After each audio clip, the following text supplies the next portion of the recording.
You're listening to Tony Graham here on Binjang 91.5. And today I'm going to be talking to Mathew Dickerson, the Mayor for Dubbo Regional Council. How are you going there, Matthew? Yeah, fantastic. Thanks, Tony. Thanks for letting me chat to you and your listeners. It's really great because last night you had your council meeting, and of course we want to find out what's been going on there. And this is the very first ordinary meeting of council for the new group of councillors. So it was a very interesting, sometimes daunting experience, I think, for some of those new councillors involved. So with 8 brand new councillors and obviously me with a bit of a gap since the last time I was on council and only one returning councillor, it certainly had that feel of not sure what's happening here. We better make sure we get all this right. So a lot of enthusiasm, a lot of energy, but also a little bit of uncertainty to try and get their bearings and make sure things were happening in the right way. Yeah. Now, there was some interesting things that happened, particularly from Wellington's point of view, and one was restructuring the committee system here in Wellington.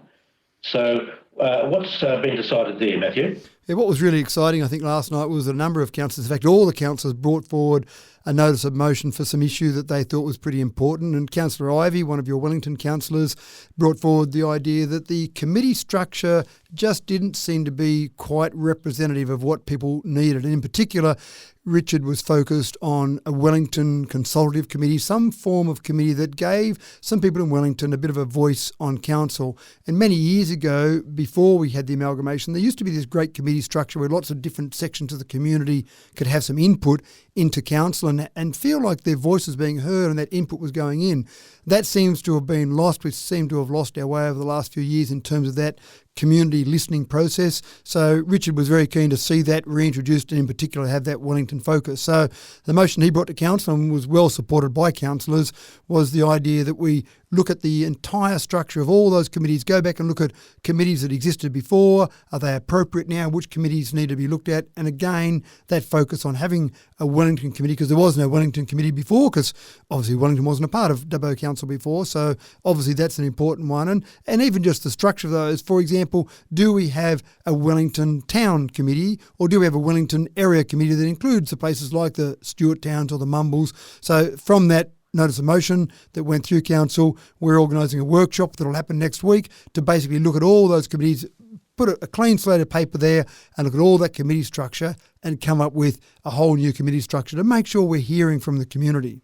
Look, I think this is a fantastic positive step forward, and I would be looking at calling it the Greater Wellington Committee, including all those towns, because we're all a part of each other and always have been and always will be. We're always been connected. So I think that's a really good, and this is my own personal opinion, but a great step forward, because I know from the community in general, they've been complaining about the last 4 years of being very, very disconnected from the council. So this is obviously a step forward in reconnecting into our community. So I applaud that. Yeah, now, and I think you're right, Tony. I think I have heard that as well from the outside. There has been that little bit of a disconnection there where people don't feel like they've had their voices heard. And so this doesn't mean that the committees that are formed, and whether it be the Greater Wellington Committee or the Wellington Committee, I'm not sure, there'll be a workshop to decide those types of things. But the beauty of that is that people can have their voice heard and they might not get everything they want. And that's really comes down to some budgetary processes normally, but at least someone's hearing their voice and can put that into the mix, whereas in the past, I think we just haven't been hearing that voice from some of these different areas. Yeah, well, it's called communication, and that's essential for any business to operate, is good communication, and that's been lacking, no doubt. So now there was also a number of other issues raised, and one was housing affordability and availability, and this is currently a hot topic in Wellington, I have to say. Absolutely right, and it's a hot topic across lots of parts of the state and probably lots of parts of Australia, but certainly we've been hearing it and seeing it in Dubbo, in Wellington, in this area. And so Councillor Matt Wright brought this motion forward to say we really need to look at it, and probably there's been that little bit of a lack of planning over the last few years because we just don't seem to have enough housing coming on at the moment. People do talk about affordable housing, but it's not just affordable housing, it's all housing, and that's been a major issue. And I think it's actually inhibiting the growth of Dubbo and Wellington at the moment, because we're finding that people want to move away from the big smoke. They finally realise that it's not the greatest place to live in a place like Sydney or even a Melbourne or a Brisbane. They want to come to some regional areas where it's much nicer. We've got nicer people out here, obviously, Tony, and you've got more affordable living in general, but they're finding that they just can't find somewhere. And we're hearing stories about people coming out for a job and they're having to take Airbnb places, or they're paying ridiculous amounts for their rent, or they just can't find somewhere. They're staying in motels sometimes. So this is really looking at how can we start to address that. Now, the problem is, even though we're trying to act on this as quick as we possibly can, we've got a motion that's been brought forward to our first council meeting. We'll organise some meetings with various stakeholders. The problem is that when it comes to housing, you can't just click your fingers and fix the problem. It comes down to services being delivered to various estates, having the right zoning, having land ready to come on. There's a whole range of steps that have to go through, but we have to start taking the steps sometime. We can't just keep our heads buried in the sand and hope that someone from private industry will come along and solve all the problems. So this is a positive step, but I suppose I do put that little rider on it. Just be conscious that we probably can't click our fingers and make the problem go away tomorrow, but we've got to start down that path. So I suppose be patient with us. We'll work as fast as we possibly can, but we just need to start going in the right direction. Yes, just to put that into perspective, Matthew, we lost one of our really good presenters and committee members in the last 3 months because they are unable to find affordable rentals here in Wellington. And they moved to Tamworth and they found a pretty good place pretty much in the centre of town.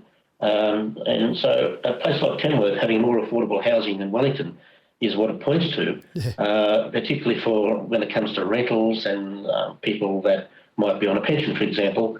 That really speaks to the situation. Yeah. No, you're right. And that's the sort of problem that we have. And that's a great shame for many organisations like Binjang and various businesses that either can't get them in the first place or are losing people because we just don't have that housing. So normally it's hard to attract people out to regional areas. We're attracting them, but they don't have somewhere to live. So we need to really be looking at that problem. That's dead right. Now, there was another notice of motion that was put forward last night. Now, this is a very long-standing situation, and of course, policing and the 24-hour police station in Wellington scenario, which is something that councillors have been getting into power on for years and years and years now. And of course, they've got nowhere because it's a state matter. So how's council going to address an issue that gets raised like that? Yeah, so again, this was a motion brought forward by Councillor Jess Goff, and Jess was keen to see some action taken on that. And you're spot on, it's a state government matter, and Jess knows that as well. But it really gives council just some more lobbying power, probably gives me some more lobbying power, so that when I go and talk to our state member or talk to the Minister for Police, it's not just me saying, look, I think you need to look at the policing in Wellington. There's people keen to see 24-hour policing or increased police resources. We really need to see some action there.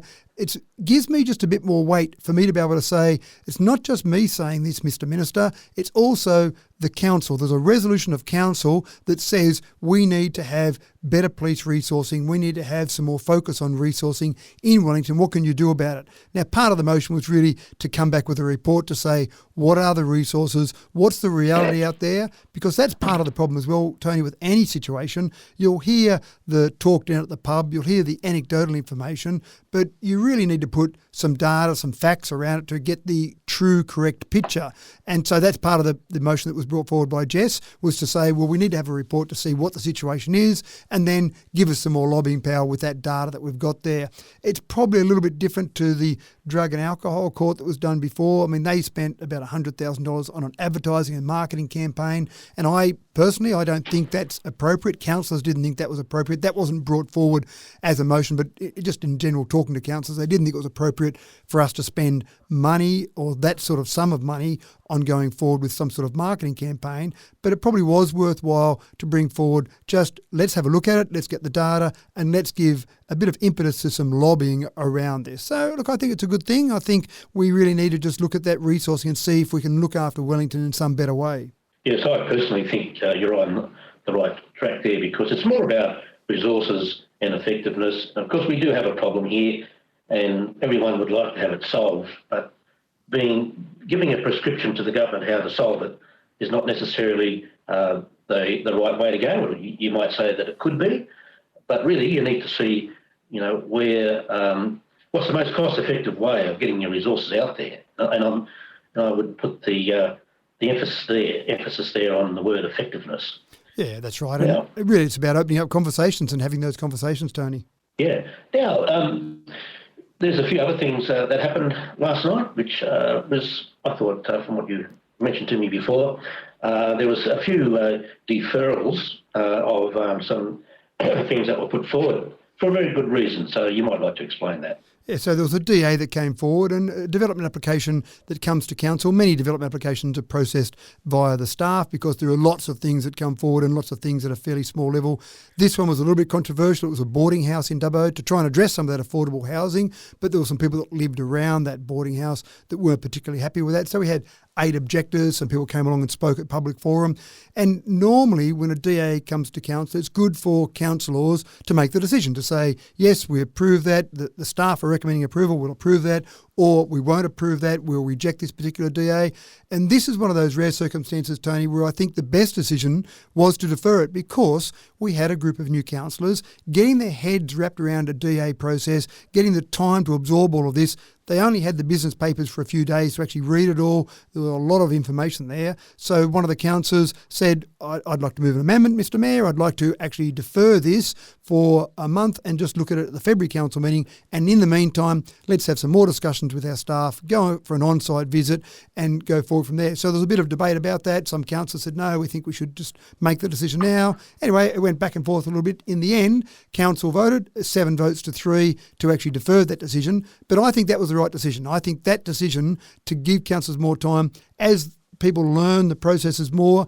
I'd be disappointed if the same thing happened in a year's time, for example. But at the moment, this is an appropriate step because you'd rather people defer the decision by a month rather than just make a decision for the sake of making a decision and get it wrong because there's not enough experience there. So I applaud the councillors, and I said to them afterwards, don't think that just because you're thinking, because one councillor who moved the amendment wasn't sure if that person was just thinking alone and everyone else would think differently. And it was a bit surprising for that councillor when suddenly the vote went in the favour of deferral because just you're not sure about things. Oh, is anyone else thinking the same way as me? And I said to them, talk up. I encourage all of you to talk up. If you're not sure, say it. And if no one supports you, no one supports you. But you're better off saying something about it rather than thinking about it and then not doing something later on. So I think that was a good move. Well, that's great because what you're talking about there is having effective communication between the councillors too and getting their involvement. I think that's a very positive way of doing things now. Spot on. Matthew. Yeah. Okay. Well, Matthew, thanks for your communication with me this morning. It's been really good to get an insight into the new council. Thank you, and I appreciate your time and appreciate the time of your listeners to be able to give you some information about that. Communication is vital, and hopefully I can keep using Binjang to communicate some council issues. And we've been talking to Mathew Dickerson, the Mayor for Dubbo Regional Council.